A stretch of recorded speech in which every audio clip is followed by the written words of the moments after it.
¿Te imaginas que un simple descuido, como no agacharte al pasar por una puerta, pudiera cambiar el rumbo de un país entero? Pues no es ficción ni un relato inventado para una serie medieval. Es historia real. Y no le ocurrió a un campesino despistado, ni a un sirviente agotado. Le pasó a un rey, a Carlos VIII de Francia, quien encontró la muerte en un lugar tan insólito como un pabellón deportivo. En pleno siglo XV, corre el año 1498. Europa está marcada por guerras dinásticas, alianzas inestables y ambiciones imperiales. Francia, una de las potencias del continente, está bajo el mando de Carlos VIII, un joven monarca que había asumido el trono a los 13 años tras la muerte de su padre, Luis XI. Carlos, apodado El Cortés, por su apariencia delicada y modales gentiles, tenía el corazón puesto en conquistar Italia, pero el destino le tenía preparada otra jugada. Aquel día, el 7 de abril de 1498, el rey no estaba en un campo de batalla ni en una reunión de estado. Estaba en el castillo de Amboise, uno de los rincones más bellos del Valle del Loira, una residencia real adornada con jardines italianos, torres góticas y pasajes secretos. Ese sábado se celebraba un partido de Jeu de Paume, un antecesor del tenis moderno que se jugaba bajo techo. Para Carlos, que era un apasionado del deporte, asistir al juego era un descanso bienvenido. Ahora bien, aquí viene el detalle curioso. El acceso al campo de juego era a través de una puerta de piedra con un dintel especialmente bajo. Algunos historiadores creen que esta puerta fue diseñada así intencionalmente, para que todo el que entrara tuviera que inclinarse en gesto de reverencia. Pero Carlos VIII, alto para su época, de unos 1,73 metros, cuando la media era de 1,60, olvidó esa pequeña precaución. Iba distraído, conversando animadamente con su séquito. Al cruzar el umbral, su cabeza chocó violentamente contra el dintel de piedra. En un primer momento, el golpe pareció inofensivo. El rey incluso siguió caminando unos pasos y presenció parte del partido.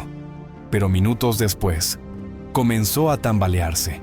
Sus palabras se volvieron confusas, su rostro perdió color y poco a poco fue perdiendo el sentido. Lo llevaron a sus aposentos de inmediato. Durante horas, médicos y curanderos intentaron reanimarlo con sangrías, pociones y oraciones, pero nada funcionó. Carlos VIII murió esa misma noche, a los 27 años. Ahora, detente un momento. Piensa en esto. Un rey muere por no agacharse, y con su muerte no solo desaparece un monarca, sino que se abre una grieta en la política europea, porque Carlos murió sin descendencia legítima. Y eso, para una monarquía en el siglo XV, era una bomba de tiempo. ¿Quién heredaría el trono? ¿Qué alianzas se romperían? ¿Qué guerras comenzaban a gestarse en silencio? Pero antes de entrar en esas consecuencias que transformaron el tablero político de Europa, detengámonos un poco más en el contexto. Porque, aunque pueda parecer que el accidente fue un simple caso de mala suerte, hay detalles fascinantes que sugieren que la muerte de Carlos VIII no solo fue trágica, sino inevitable. Como si la historia se hubiera estado construyendo ladrillo por ladrillo para llegar a ese fatídico dintel. Por ejemplo, ¿sabías que Carlos había pasado los últimos años obsesionado con las campañas italianas, al punto de descuidar completamente los asuntos internos del reino? Y que su salud mental y física se había deteriorado notablemente por el estrés constante de la guerra, las derrotas militares y los fracasos diplomáticos. Algunos cronistas de la época señalaban que Carlos estaba envejecido prematuramente y que sus crisis nerviosas eran cada vez más frecuentes. Incluso el castillo de Amboise, donde encontró la muerte, estaba lleno de simbolismos. Fue uno de los primeros en Francia en incorporar la influencia del Renacimiento italiano, con sus líneas elegantes y patios armoniosos. Era, en cierto modo, el reflejo arquitectónico del sueño que Carlos no pudo cumplir.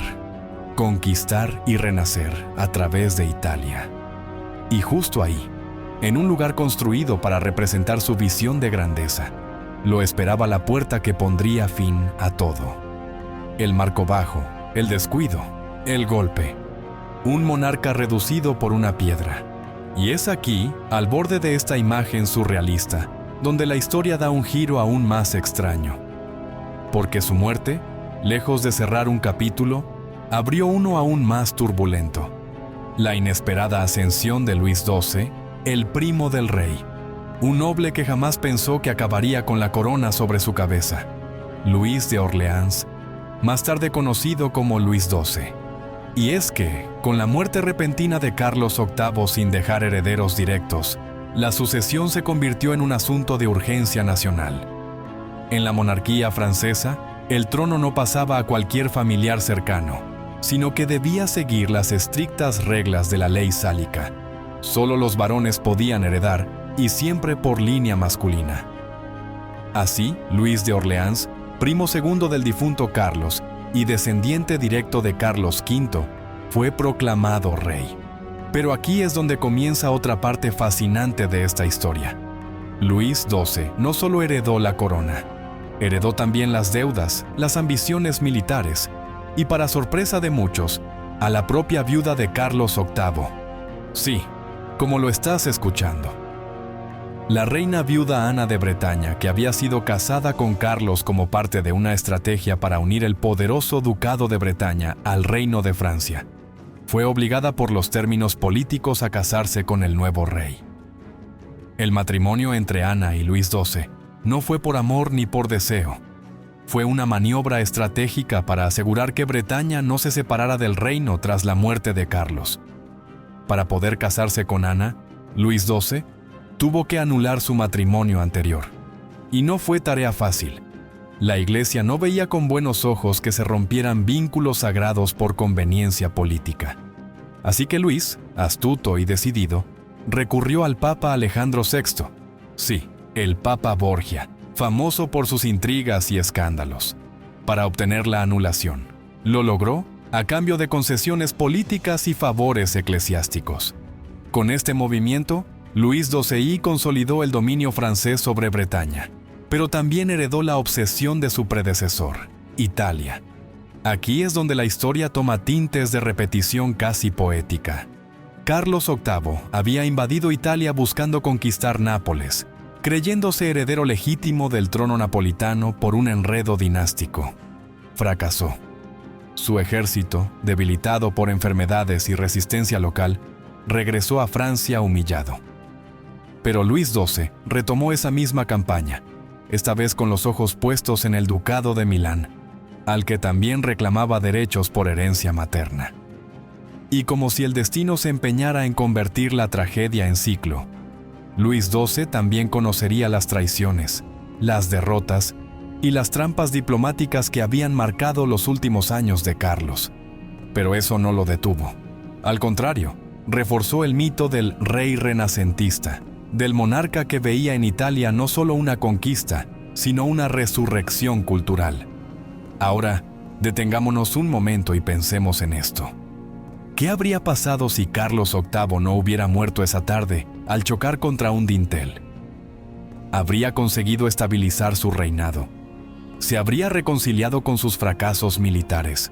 ¿Habría tenido un hijo, evitando la sucesión de Luis XII y todo el juego de alianzas que vino después? La historia no suele dar segundas oportunidades, pero a veces da señales. Y si miramos con atención, veremos que la muerte de Carlos VIII no fue simplemente una tragedia doméstica, fue un punto de inflexión en la política francesa. Su final inesperado reconfiguró el mapa interno del poder, reactivó viejas guerras y, de paso, cambió el destino de Ana de Bretaña, quien, a pesar de estar en el centro de todo, rara vez es recordada como protagonista de esta historia. Y ya que hablamos de protagonistas olvidados, hay otro personaje silencioso que merece mención: el propio castillo de Amboise. Porque no solo fue testigo del accidente fatal de Carlos, sino que años después se convertiría en la última residencia de un genio universal, Leonardo da Vinci. Sí, Da Vinci vivió sus últimos años en ese mismo castillo, invitado por Francisco I, el sucesor de Luis XII. ¿Coincidencia? ¿Destino? ¿Ironía histórica? Lo cierto es que Amboise se transformó en el escenario de múltiples giros de poder, de muertes reales y nacimientos simbólicos.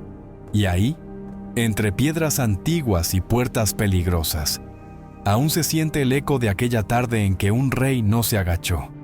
Y si te parece que eso ya suena lo suficientemente insólito, espera a conocer las teorías más oscuras que surgieron tras la muerte de Carlos. Porque algunos cronistas de la época no creyeron que fuera un simple accidente, y comenzaron a hablar, en voz baja, de conspiración. Porque si bien la versión oficial decía que Carlos VIII murió tras golpearse la cabeza con un dintel, hubo voces entre nobles, cronistas y hasta miembros del clero que no quedaron satisfechas con esa explicación. No era la primera vez que un rey moría accidentalmente en Europa. Y muchos sabían que, en las cortes, los accidentes a menudo eran cuidadosamente planeados. Primero, consideremos el contexto. Carlos VIII era joven, sí, pero ya no gozaba de la simpatía absoluta de sus aliados. Sus campañas en Italia no solo habían fracasado, sino que habían dejado a Francia con enormes deudas. El entusiasmo inicial por un rey que prometía expansión y gloria se había transformado en decepción. El pueblo empezaba a impacientarse. La nobleza murmuraba. Los adversarios, tanto dentro como fuera del reino, olían la debilidad. Y lo más inquietante, Carlos no tenía herederos. Su matrimonio con Ana de Bretaña, aunque políticamente poderoso, no había dado lugar a un hijo varón vivo. Hubo intentos, claro, pero la pareja perdió varios hijos a edades tempranas, algo común en la época, pero devastador para una corona que necesitaba continuidad.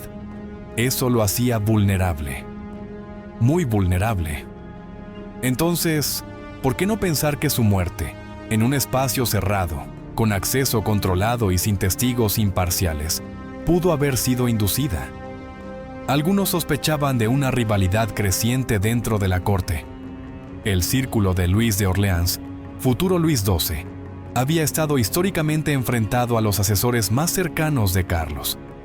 Aunque oficialmente eran aliados, la tensión entre ambas ramas de la familia real era tan espesa que se podía cortar con una espada. Si Carlos seguía vivo, habría intentado nuevamente una campaña militar y habría buscado casar a alguna de sus sobrinas o primas con príncipes extranjeros, complicando aún más la línea sucesoria. ¿Y si alguien hubiera querido acelerar el proceso? Uno de los rumores más persistentes lo recogió el cronista Jean d'Auton, quien señaló que la entrada al campo de Jeu de Paume, donde ocurrió el accidente, había sido recientemente modificada. La piedra del dintel era nueva, pulida y más baja que otras estructuras similares en el castillo. ¿Coincidencia? Quizás. Pero en un mundo donde hasta los vasos eran examinados por catadores, y las túnicas de los reyes revisadas para evitar venenos ocultos, cualquier detalle arquitectónico sospechoso podía levantar cejas. En ese mismo castillo, años después, se descubrirían pasadizos secretos que conectaban habitaciones privadas con salidas ocultas.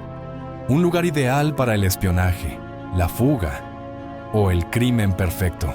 Sin embargo, a falta de pruebas concluyentes, la versión oficial se mantuvo. Carlos VIII murió por un golpe en la cabeza. Pero en los años siguientes, la duda persistió, alimentada por la velocidad con la que Luis XII tomó el poder. El silencio incómodo de la reina Ana, que nunca mostró demasiada pena, y el hecho de que algunos sirvientes presentes aquel día desaparecieron poco después del suceso. Pero hablemos de Carlos más allá de su muerte, porque su vida fue una contradicción fascinante. Un rey que quiso ser guerrero, pero nunca tuvo el temple. Un hombre obsesionado con Italia, pero atrapado en Francia. Un monarca con visión, pero sin suerte. En su juventud, Carlos había sido considerado casi como un niño prodigio. Sabía latín, hablaba con gracia y entendía de arquitectura y pintura. Fue él quien inició la moda de los jardines italianos en Francia, Sin embargo, en la guerra era impulsivo. Desobedecía a sus consejeros. Soñaba con coronas extranjeras mientras el suelo bajo sus pies se resquebrajaba. Su cuerpo fue enterrado en la Basílica de Saint-Denis junto a otros reyes de Francia. Pero su legado es difuso. Ni héroe, ni villano. Más bien un símbolo de advertencia de lo frágil que puede ser la gloria y de cómo incluso un rey puede caer, literalmente, por no mirar hacia abajo. Ahora bien, aquí va otro dato que te volará la cabeza. Tras la muerte de Carlos, Francia entró en un periodo de fascinación por la muerte accidental de personajes ilustres. Poetas, dramaturgos y pintores comenzaron a representar la idea del golpe invisible, del destino que te embosca en un segundo, sin aviso. Se dice incluso que este hecho inspiró versiones tempranas del personaje de la muerte enmascarada en la literatura francesa. Y hablando de máscaras y sombras, en la siguiente página entraremos al corazón del castillo de Amboise, explorando los misterios y secretos que escondía entre sus muros. Porque si bien Carlos VIII fue su víctima más famosa, no fue la única. El castillo de Amboise, más allá de su fama por la muerte de Carlos VIII, guarda un historial de secretos, traiciones y presencias inquietantes que lo convierten en uno de los escenarios más misteriosos de la monarquía francesa. Situado en un promontorio que domina el río Loira, su posición estratégica lo convirtió en residencia favorita de reyes, pero también en teatro de conspiraciones, ejecuciones y desapariciones. Algunos historiadores aseguran que Amboise fue algo más que un palacio real. Fue una máquina de poder. Desde sus torres, no solo se vigilaban los campos, sino también a los cortesanos. Sus muros fueron testigos de torturas sutiles y de alianzas firmadas con vino envenenado. Uno de los eventos más oscuros asociados al castillo ocurrió en 1560, más de medio siglo después de la muerte de Carlos VIII. La conspiración de Amboise. Se trató de un intento desesperado por parte de los hugonotes, protestantes franceses, de secuestrar al rey Francisco II, un adolescente manipulado por la poderosa familia católica de los Guisa. La conspiración fue descubierta antes de ejecutarse, y el castillo se transformó en una carnicería. Durante esa purga, más de 1000 personas fueron ejecutadas. Los cuerpos colgaban de los balcones, los árboles y hasta de las gárgolas de piedra. Se dice que la sangre corrió por las escalinatas del castillo, tiñendo las fuentes ornamentales de rojo. Todo en nombre de la fe y la lealtad al trono. Y aunque este episodio ocurrió décadas después de la muerte de Carlos, contribuyó a cimentar la leyenda de que el castillo estaba maldito. Las historias de presencias espectrales comenzaron a circular entre los criados y los soldados que patrullaban de noche. La figura de un hombre joven, vestido con ropajes del siglo XV, aparecía con frecuencia en el pasillo norte, alto, pálido, con la cabeza ensangrentada.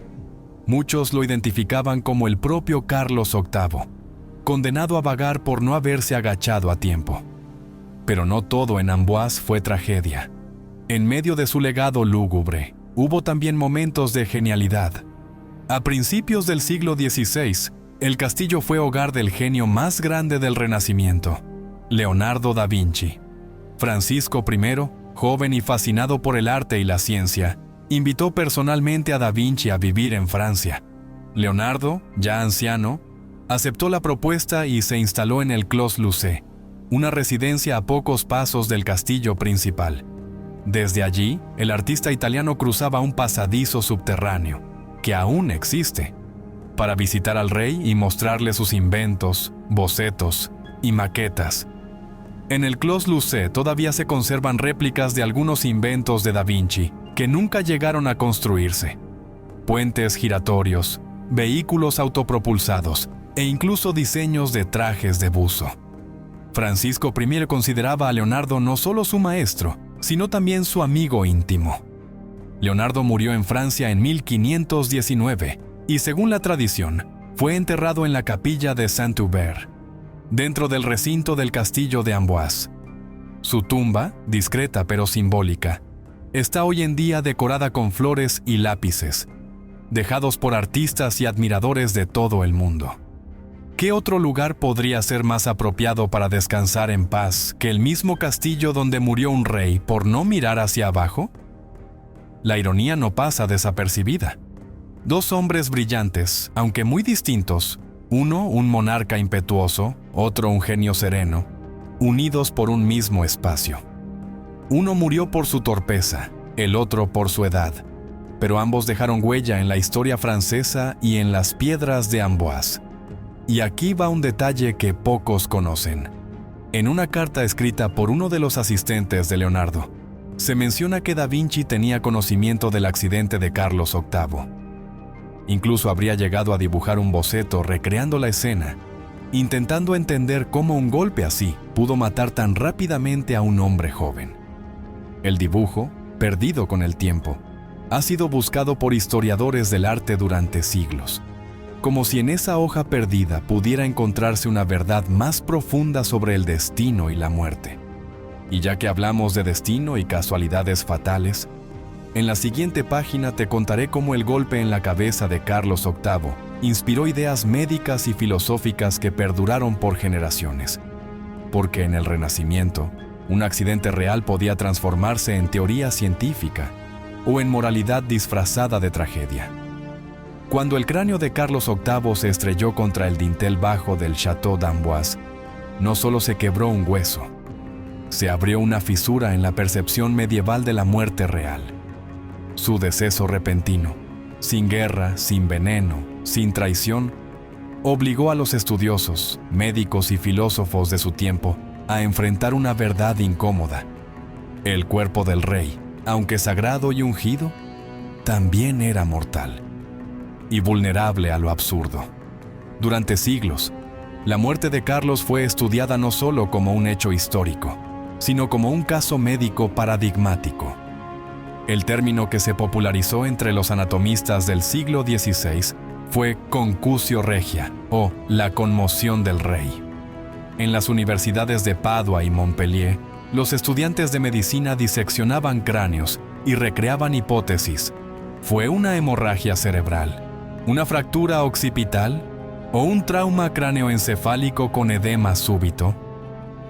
Uno de los primeros tratados sobre traumatismos craneales en Europa, publicado en 1518, dedica un capítulo entero a la muerte de Carlos VIII.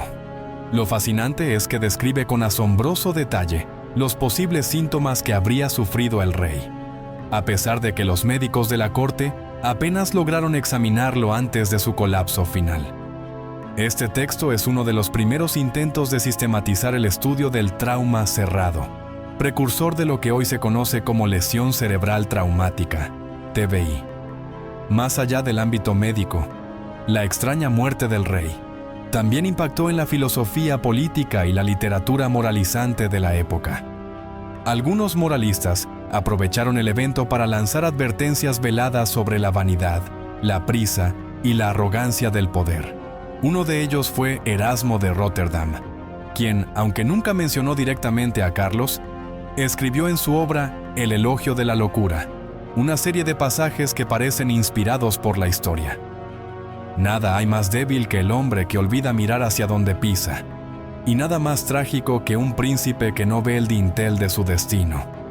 Muchos estudiosos creen que esta frase, velada en sátira, era una crítica a los gobernantes que actuaban sin reflexión.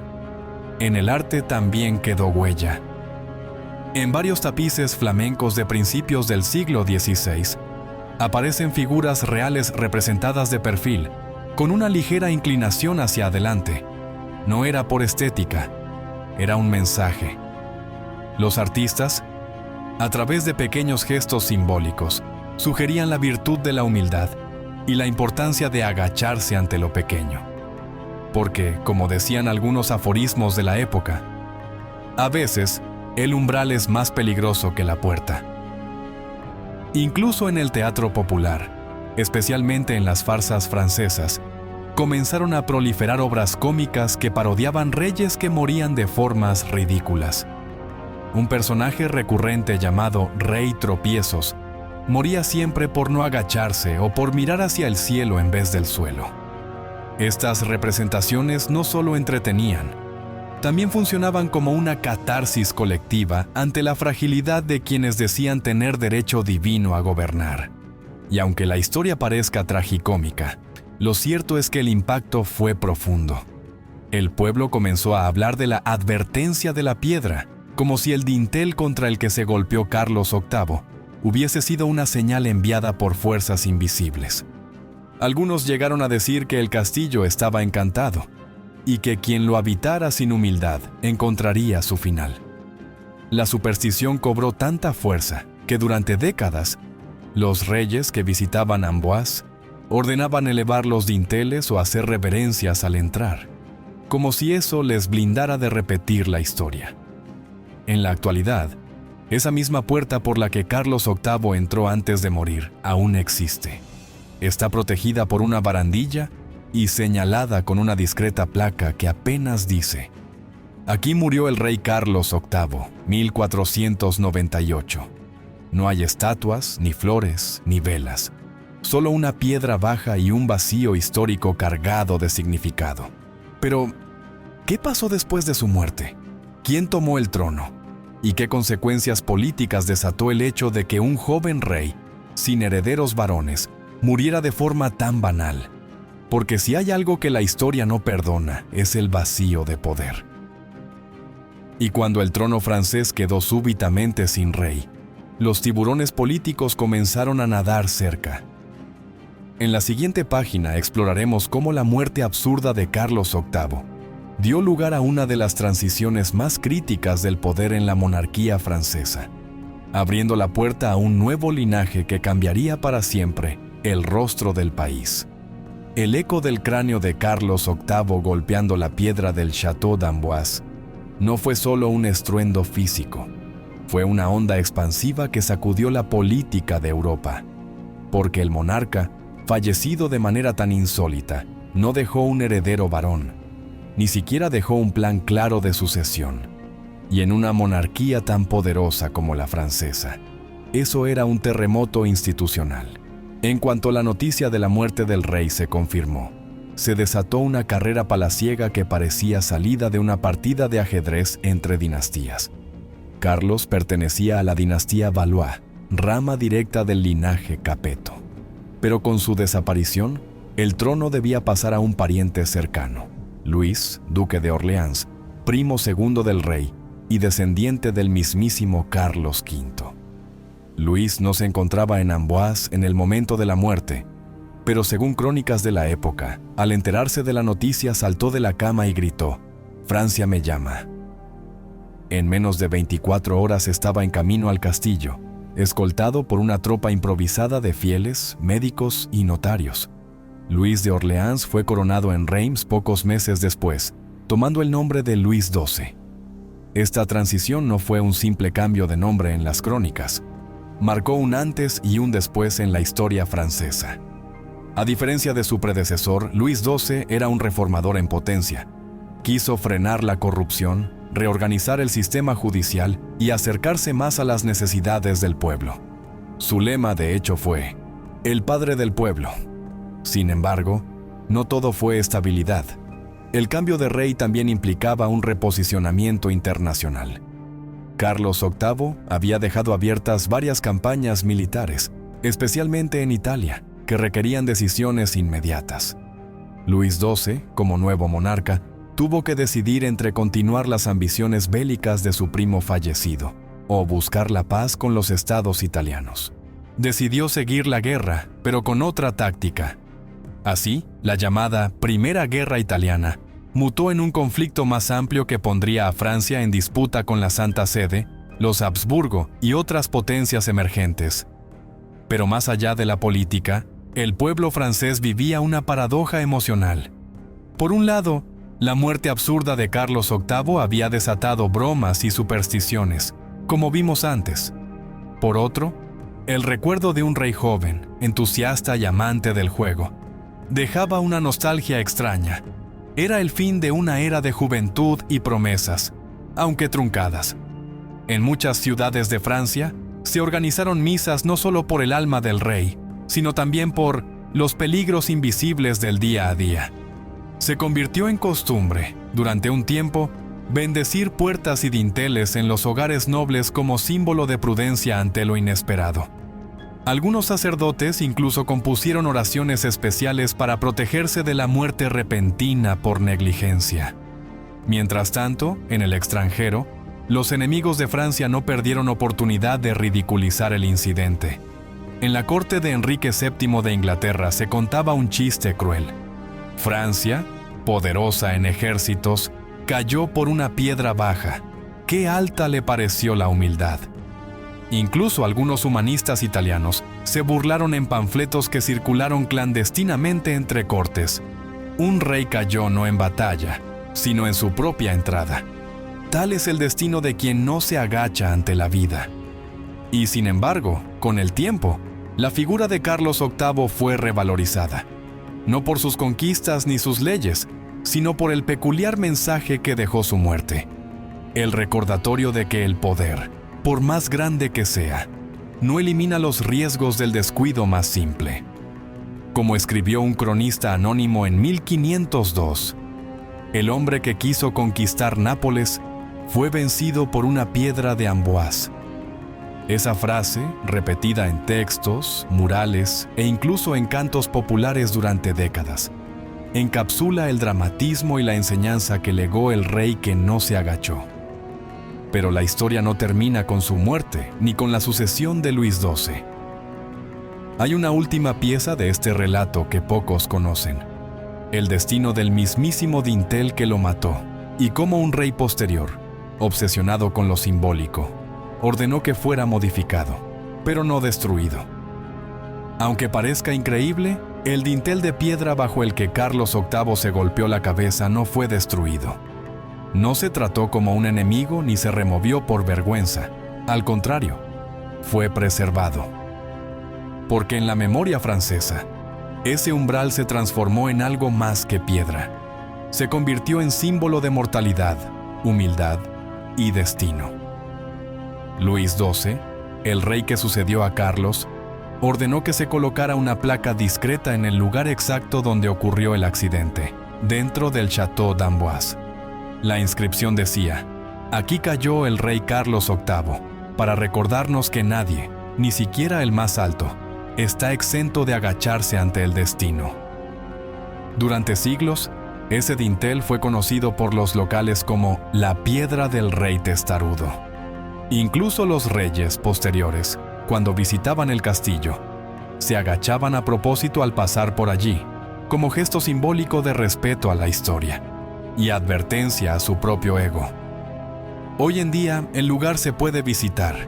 El dintel sigue ahí, aunque reforzado, y muchos visitantes del castillo hacen una pequeña reverencia al pasar, algunos sin saber por qué.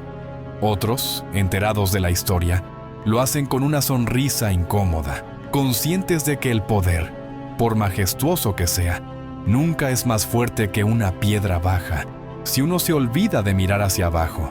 Así terminó la historia de un rey que quiso conquistar el mundo, pero que no pudo conquistar el techo de su propia casa. Y es que, como bien dice el viejo refrán que surgió tras su muerte, el que no se inclina ante la vida será doblado por la muerte.